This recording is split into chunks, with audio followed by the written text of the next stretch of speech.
Hello everyone, it is Sean here, and today we're talking about what should have happened in The Force Awakens. Now there's a lot of things we can talk about with this film. There's a lot of good, there's a lot of bad, and there's a lot of in between. I think, to start it off with the main thing that should have happened, we should have went into The Force Awakens with a fully fledged Jedi Order. We've already seen the story that we saw in The Force Awakens, basically, Rey as Luke, we've seen that. So we could have started off with something completely new, went straight in to a new fully formed Jedi Order, which Luke Skywalker created. That would have been epic, and there's so much new stuff they could have brought to that, There's Kylo Ren and Snoke could have still been the villain. You could have still had Rey as a Jedi. It could have worked. I think it probably would have worked better. Because I feel when you go in to see a Star Wars film, for me personally, I always look to, the Force and the lightsabers. That's my favourite part of Star Wars, Jedi and the Sith. So, I think that's probably why I love the prequel trilogy so much, because there's so much Jedi, there's Sith, and so much lightsaber action. I mean, that's what I want in a Star Wars film, personally. And The Force Awakens lacked all of that, It lacked it quite a lot. There was very little lightsaber action. I think, Kylo Ren was probably the coolest part of it, with his force powers, but there could have been more. It could have been a lot more. I think the stakes would have been higher if there was a fully formed Jedi Order, and maybe there was, better villains as well, not just Kylo Ren and Snoke, but other things other than stormtroopers. They could have had, more bounty hunters and stuff like that. I think the galaxy just seems a lot smaller in this new trilogy. And I think it's because they've just set their goal, their eyes on one thing in this new trilogy. And that's just the story of Rey. And the thing is, with Star Wars films, it's not just the story of one person. In the old trilogy, it was the story of Han, Luke, Leia. In the prequel trilogy, I would say Obi-Wan, Anakin, Padme, Yoda. That's what we want.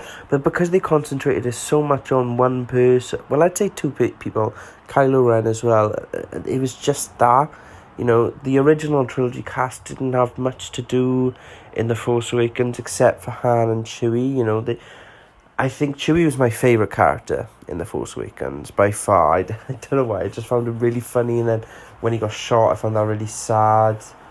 Luckily, he survived, and I liked his little relationship with Maz, and I also liked him being aggressive, towards Finn and stuff when he was injured. I found that quite funny, and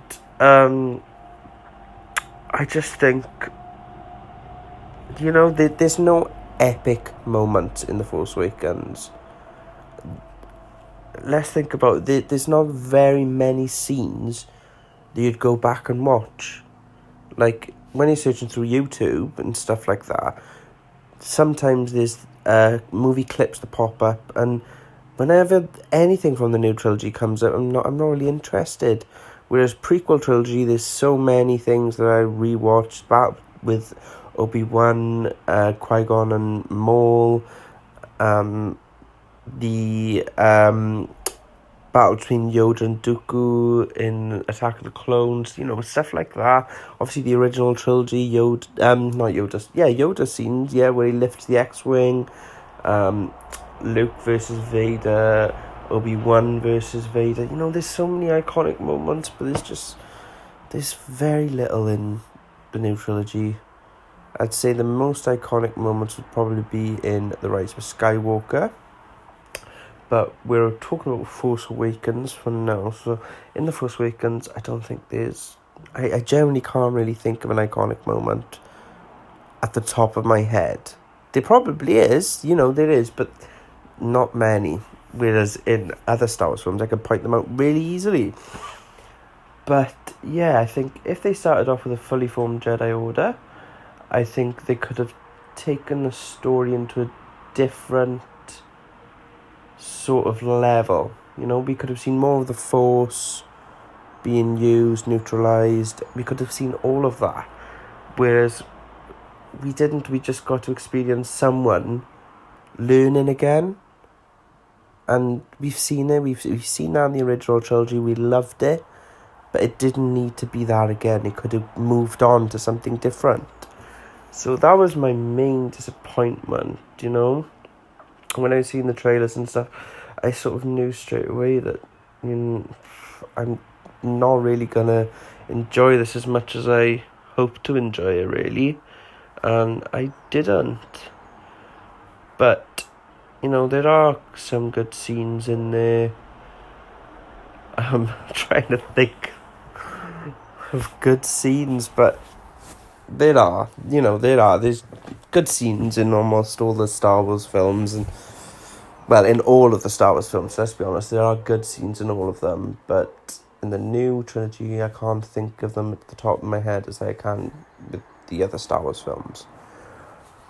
But yeah, and I think it was silly to build Luke up so much in the end when what happened in The Last Jedi was, you know, they built Luke up all this time and it was just for nothing, really. You know, it was just a disappointment, and it was quite a, I don't know, a cliche film, like very, very predictable, a very predictable film, and that's not what you want in a Star Wars film, you know. It's just, it could have been so much better. I wish it was. I wish that a real proper Star Wars fan, you know, directed and wrote The Force Awakens, like someone like Dave Filoni or Jon Favreau, because they work on The Clone Wars, Rebels, and The Mandalorian, are just brilliant. And I think, thank God for those shows, because that's what we want as Star Wars fans, is something like that, a proper fan service show. And it doesn't just have to be fan service as well. They combine it with everything, you know. It's so, the shows are so good that it's good for fans and it's good for a new audience as well. Whereas The Force Awakens is just, I feel like they just pushed it towards a new audience. They wanted to recreate A New Hope. They did, but that's not what we needed. That's not what we wanted. We wanted a complete new trilogy. We wanted more of the Force, more lightsabers, more brilliant action like we got in the prequel trilogy. And can you just imagine the effects as well, you know? Loads of lightsabers and fighting against stormtroopers. It would just been awesome, you know. And that's why I'm a bit disappointed. But I think I would probably say The Force Awakens is probably the worst out of the new trilogy for me. And I would probably give it a 5. I know that's really, really low. But I don't know, I feel like if The Force Awakens come before A New Hope, then it's full of new ideas and stuff like that, it would be an 8, you know, because it's new. But it wasn't new. We've seen it all before. We wanted something new. So therefore, that's why you're sticking to 5, because there was very little creativity in there, and it's just an average sci-fi film for me. But thank you very much for listening, everyone. This is something new that I'm doing, you know, doing a bit of reviews and what should have happened in all these films. It won't just be Star Wars. I'll be talking about Jurassic World and Jurassic Park, Harry Potter, Lord of the Rings, all that sort of stuff. So follow, like, and subscribe to see more. And if you're enjoying these videos, please do help a new YouTuber out. Thank you very much. Have a brilliant day.